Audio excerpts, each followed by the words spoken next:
Good morning. This is Dwayne, and today I'd like to talk about the amazing 7th chord. There are many kinds of 7th chords, and we're going to kind of work through them today so that you can see distinctly the difference between the 7th chords. But they're a marvelous chord that you can use in so many contexts in so many ways. So let's start with a dominant 7th. A dominant 7th, that's a technical word for it, but in sheet music or on lead sheets, you will see the abbreviation whatever the chord is and then 7th. Like C7th is like that. It's not the 7th degree of the scale, but it's a lowered 7th degree of the scale. Okay, so you always have to find the lowered 7th degree of the scale to get a 7th or a dominant 7th. Okay, for example, the F scale goes like this. So the 7th would not be that. It would be the lowered 7th, so that's F7th. The G scale goes like this.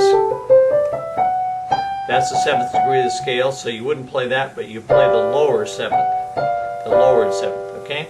So that's one kind of 7th. Another kind of 7th is called the major 7th, M-A-J 7th. That would be the chord symbol, M-A-J 7th.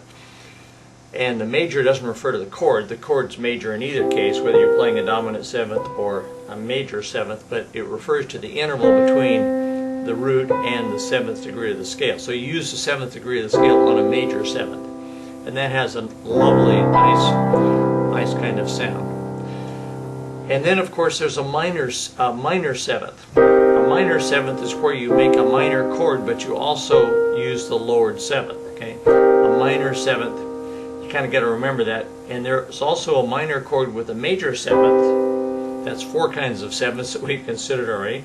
A minor chord with a major 7th, and the symbol for that would be C minor M-A-J 7. Okay. Then there would be an augmented 7th, which would be the dominant 7th with an augmented. And I suppose there could be a augmented 7th with a major 7th. I mean, augmented chord with a major 7th, but it's used, so in fact I'm not sure I've ever seen it used.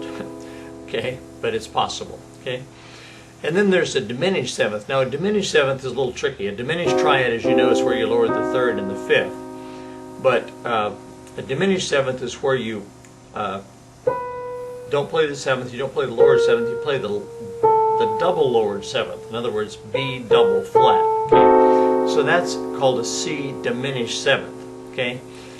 If I played the B flat, that's called a half diminished 7th. Half diminished 7th, okay? So as you can see, there's all kinds of different kind of 7th chords. Let's kind of count them. There was a dominant 7th chord, 1, and then the major 7th chord, 2, and then the minor 7th chord, 3, and the minor 7th with the major 7th, a minor chord with the major 7th. Then there's an augmented 7th, and then there's a diminished 7th, and then a half diminished 7th.